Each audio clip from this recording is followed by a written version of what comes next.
Welcome to Let the Quran Speak. I'm Aisha, your host. A few weeks ago, bombing in Manchester shook the world. One victim was as young as 8 years old. Some were teenagers and some were middle-aged parents waiting to pick up their children from a concert in Manchester when hit by a suicide bomber. According to New York Times, a total of 22 people died and 59 were injured. How do we make sense of this horrific crime?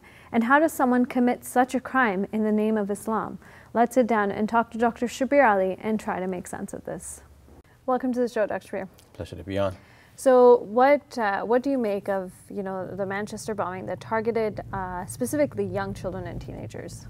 Well, this seems to mark a new low in the tactics, if we can call them that, of these perpetrators of terrorism and acts of violence. It would seem that they have not gotten as much attention as they would have liked for themselves, and now they are trying to sow fear in the community by targeting the most vulnerable elements in our society. Mm-hmm.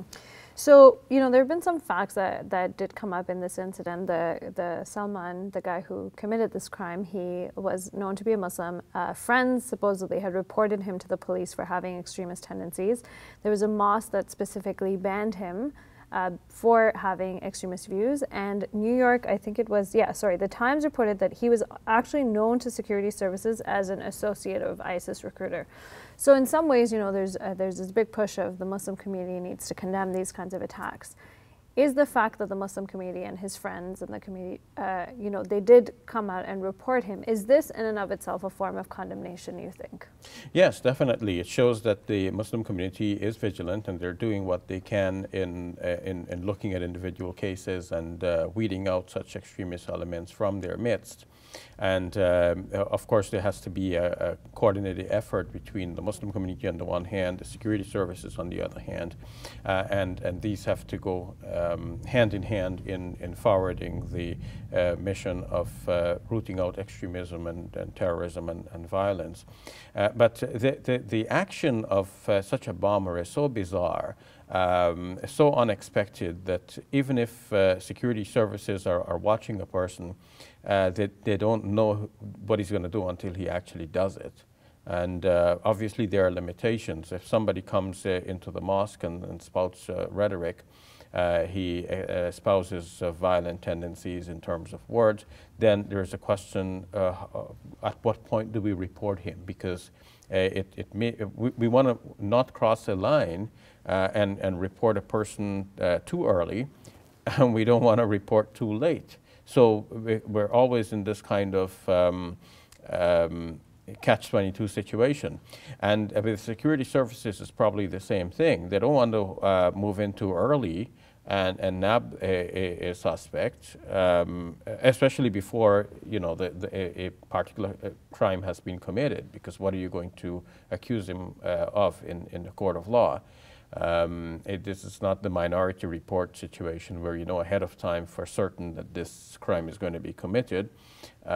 You almost have to wait and see, and then by the time you wait and see, it's too late, because the devastating effects of such a bombing is there for everyone to see. But what do you make of reports that have come out that have claimed that his friends, or there were people who knew that he was planning to do this, and so clearly there's some miscommunication here between the community and security services. So as a Muslim community, what more should we be doing to address sort of clearly this gap?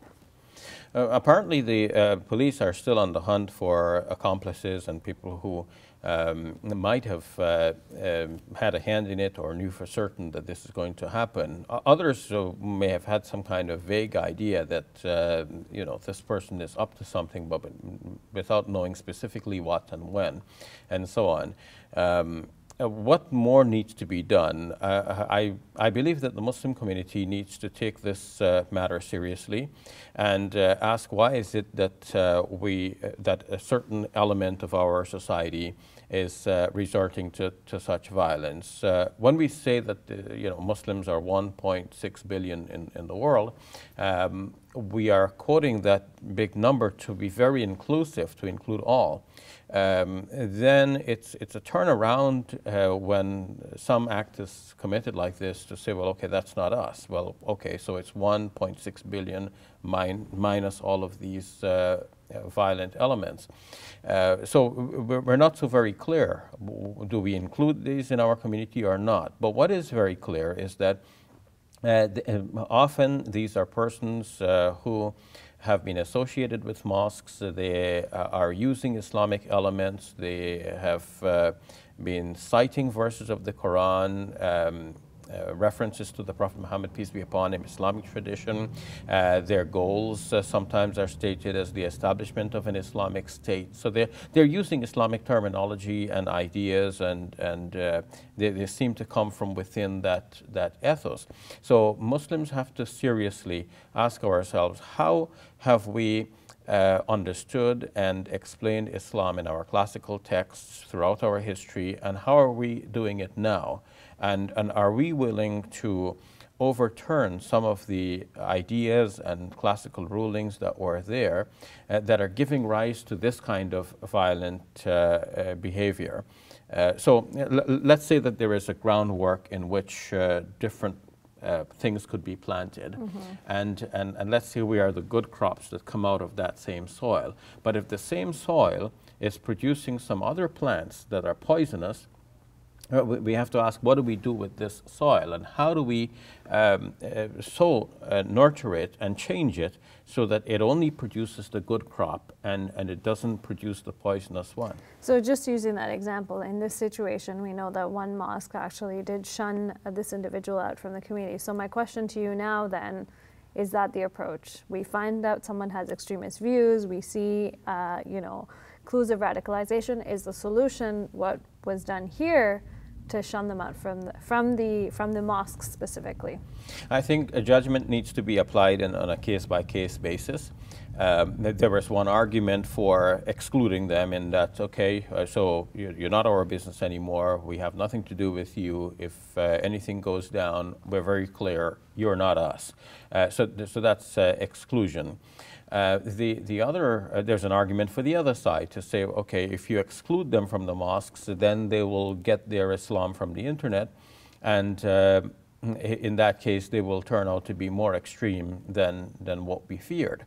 So it may be better to include them in the mosque and give them a chance to associate with the moderate Muslims in the mosque, so that they will tone down their extremism and become normalized as are other Muslims. So why do you think it's easier for these kinds of individuals to fall into the trap of ISIS, where they offer redemption and all those kinds of things, versus our mainstream approach? Why is it that these individuals are more prone to the ISIS narrative versus the mainstream narrative? This goes back to the soil that I spoke about, this kind of bedrock that we're all standing on. So we have a history of the interpretation of Islam and the understanding of what it means to be Muslim. So one interpretation that is there in our classical history is that the Prophet Muhammad, peace be upon him, was sent with a mission to dominate the world. And he pursued battle with the enemies, because he was not going to lay low with this message. He had to make sure that this message is heard and that it dominates the land. So he, in fact, instigated battle with the enemy. This is one narrative. It's not the narrative that I accept, but it is a narrative that is there in our classical sources, so that young men like the bombers that we're hearing about one after another are latching on to this, because some people have a violent tendency and they're looking for a kind of a violent narrative. And you think they're attracted to this by default? And they're attracted to this, yes. So we have to go back into our classical books, and we have to be very clear to the public and to ourselves and to our youth that mistakes have been made in the interpretation of Islam. This is a mistake. It's a classical one, and it is prominent in our sources. When early biographers wrote about the Prophet Muhammad, peace be upon him, they compiled lists of battles because to them this is what was the highlight of his mission.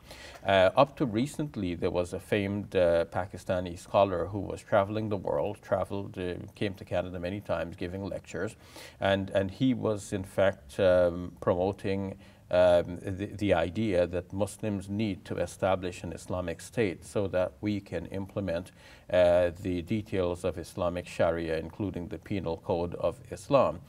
So how are you going to do that? The other powers are not going to give up their powers just because Muslims want it. How are Muslims going to wrest power from the others? It has to be by a violent struggle. And according to this scholar, this struggle was initiated by the Prophet Muhammad, peace be upon him. So with a kind of narrative like this coming from scholarly individuals who are traveling and giving lectures and respected by the community as one of our scholars, naturally young people who are gravitating towards violence will latch onto that narrative and decide to join calls like that of the Islamic State, thinking that finally we have here the manifestation of what Muslims have generally been hoping for, and it is just that the others don't have the courage to do it, but we have the courage and we'll go ahead. So this is their thinking. So obviously there's a lot here to think about. Just as we wrap up, how do we, as not even just as Muslims, but as human beings, cope with all of these bombings, killings that are happening around the world? It's hard, but we have to put our trust in God, knowing that in the end, God is in full control of all affairs. And it is very clear to us in our tradition that God will not give us more than we can bear. And sometimes it takes us right up to the limit and it almost reaches a breaking point. Every time one of these bombings occur, we hope that this is going to be the last. And we think that there's no sane reason in the world why this should continue. And yet it continues. And while we're talking about this Manchester bombing, soon after that there was the report of a bus load of Christians being killed in Egypt. While many of them were killed, many others wounded. That too is terrible, and things like this should not happen in an Islamic society. Muslims should not be the perpetrators of such violence. We should live in peace and in harmony with other people. We should love and tolerate. We should even respect people of other traditions. And when things like this are repeated over and over, it does become hard for people in general to live with, but it becomes even more difficult for Muslims because not only do we reel from all of the horror of violence, but we're also recoiling from the reports that link these violent acts with people who claim to be of our faith. I think despite all that, I think we ended off on a positive note of hope and love. So thank you so much, Dr. Shabir. You're welcome. Hey YouTube, we hope you benefited from this video. If you liked it, or if you didn't, let us know in the comments below. And if you're interested in learning more, check out some of our other videos. And don't forget to subscribe so you can get new videos every Monday, Wednesday, and Friday.